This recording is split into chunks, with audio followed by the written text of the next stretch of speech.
What's going on, everyone? Welcome back to the channel. My name is Nick. Today I'll be walking you through a no-fluff Bambu Lab A1 maintenance video. These steps are super important to ensure a properly running machine. I'll be sure to break everything down into chapters so you can always come back and find what you need for future maintenance. Alright, let's go ahead and get right to it. Here's a quick breakdown of each of the steps. First, we're going to clean out debris from the tool head. Then we'll inspect the extruder gears. Next, we'll replace the filament cutter if needed. And then we'll clean the hot end assembly. And lastly, we're going to do maintenance on the X-axis arm, the Y-axis guide, and the Z lead screws. First, let's go ahead and remove the extruder cover. When removing the cover, pull from the bottom out, not the top. The top has these little plastic arms that will snap off, and as you can see, I've already broken one off from mine doing prior maintenance and extruder nozzle changes. Now what I would like to do is check our filament cutter, and that will also give us more access to the extruder gear. First, let's go ahead and remove the hex screw from the right-hand side of the tool head. While you're unscrewing it, add some pressure to the cutter arm slightly so that you can unscrew it completely. Once that is done, you'll expose your filament cutter. First, let's go ahead and make sure that it's not broken or worn down. I only suggest replacing it if it's broken or dull. There's really no need to replace it until it's pretty worn out. Next, use your can of air and blow out any debris that's hanging out in the extruder gear area. This is the gear that feeds the filament into the extruder. There should be some buildup in there, and that's totally normal. Let's go ahead and inspect our gear as well.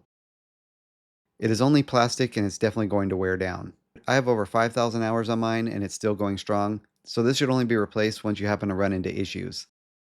I've seen filament struggle to get pulled through adequately, and I've also seen where it loses grip and struggles to pull that last bit of filament from the spool, and literally gets stuck. Next, use one of your fingers, add a little pressure to the extruder fan on the left-hand side. We're going to keep it from spinning. Use your can of air and give it a good shot.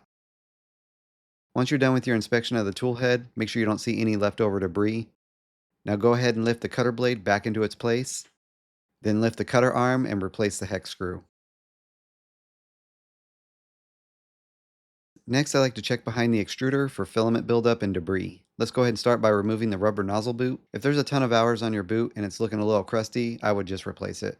Next, unlatching the retainer clip, swing that to the right. Then the left arm will swing open to the left. Your extruder should now be loose. You can go ahead and pull that out. I like to use 2 fingers holding on to the heatsink. Give it a pull down and out. Next, I like to give this area a quick hit with some canned air. Then lightly dampen your microfiber cloth with some IPA. Use that to give your hot end heating assembly a nice wipe down. Now you can either replace your machine with the same extruder or go ahead and add a new extruder. Make sure to face the flat side with the magnet to the back.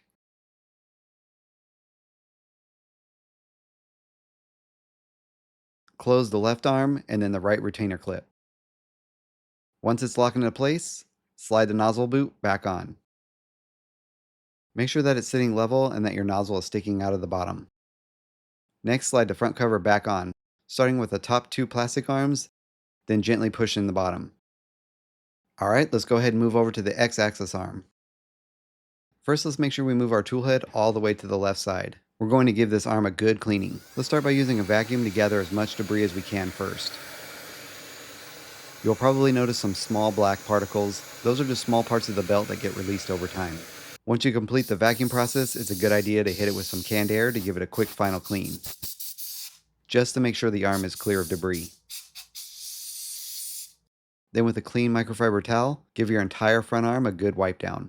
Once you're done, move the tool head all the way to the right and finish the rest of the arm. Once your arm is completely free of debris, we're going to reapply some super lube to the top and the bottom. You can print these super lube applicator caps that make the process a little bit easier, and I'll add a link down below. Evenly apply a small amount of lubrication to the entire top side of the arm. Next, using the second printed applicator, apply another even amount of lube to the underarm. Be sure to wipe away any excess lubrication that might be dripping down the front of the arm.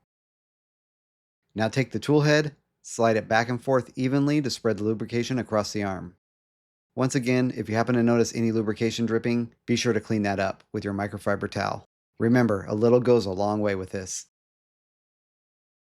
Next, we need to lubricate the pulley. First, let's go ahead and remove the purge wiper. Using your Bambu Lab Allen, remove the screw from underneath the wiper, and it will slide off towards the back. Next, let's remove our end cap using the same Allen. Unscrew that, and the cap will pop off. If it seems to be stuck, just give it a little wiggle back and forth until it's loose. Once the cap is removed, it will expose the pulley completely. You can literally skip the step of removing the wiper and the end cap if you invest a little money and purchase these needle tip precision bottles. It will allow you to apply lubricant wherever you need. Since we have the end caps removed, let's go ahead and apply a small amount of lube onto the pulley. Try to keep the lube from hitting the belt as much as you possibly can. This is really a tiny amount that's being applied here. Next, slide the tool head back and forth a few times to be sure that the lubrication is spread across evenly.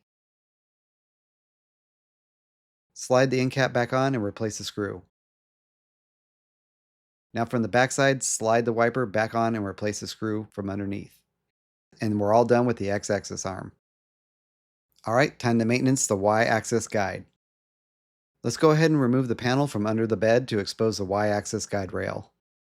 If you've had your printer for a while, you should be very familiar with this process, as a printer will warn you when it needs to be lubricated.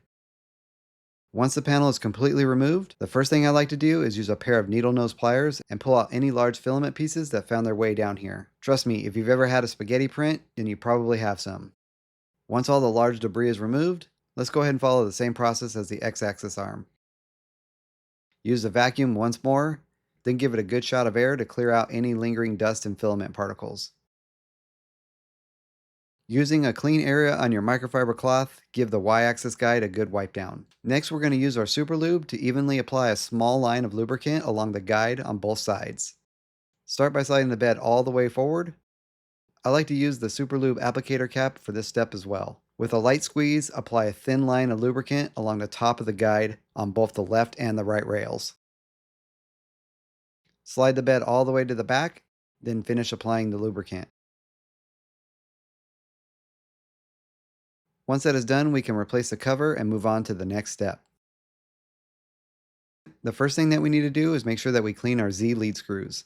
Using the control panel, go ahead and raise the gantry all the way up. If you're not familiar, in the control panel, click on Control, then XYZ. Now hit up on the arrow on the Z control unit until it reaches the top. The printer may ask you to home first, go ahead and do that. Once that is done, just hold your finger down on the up arrow until it reaches the top. Now using a microfiber cloth, go ahead and give both your left and your right lead Z-screws a good wipe down, clearing away the dark colored dirty grease. Over time, debris and dust will build up. Once you see that the screws are nice and clean and have that metallic color back, it's time to give them a little grease. Now rather than putting a huge blob in one spot on the Z-screws, I prefer to hit them with a little tap of grease for a much more even coat. Using either the grease that Bambu sent you or my recommended white lithium grease, lightly squeeze the tube and tap the screws every inch or so. This will ensure a nice even coat. Make sure you do this for both the left and the right lead screws. Once that is done, use the control panel again to send the gantry all the way back down and then all the way back up. That should be sufficient enough to spread the grease along the lead screws. Once all of our maintenance is complete, the last thing I like to do is run a calibration on our machine. This can potentially weed out any issues we may experience with our prints after our maintenance. Alright, this is going to conclude the maintenance for your A1. I hope that I made this tutorial as easy to follow as possible. If you're new to my channel, please consider hitting that subscribe button. I spend a ton of time making the highest quality videos that I can so that you can get the most out of them. Again, my name is Nick. Have a great day, and as always, happy printing.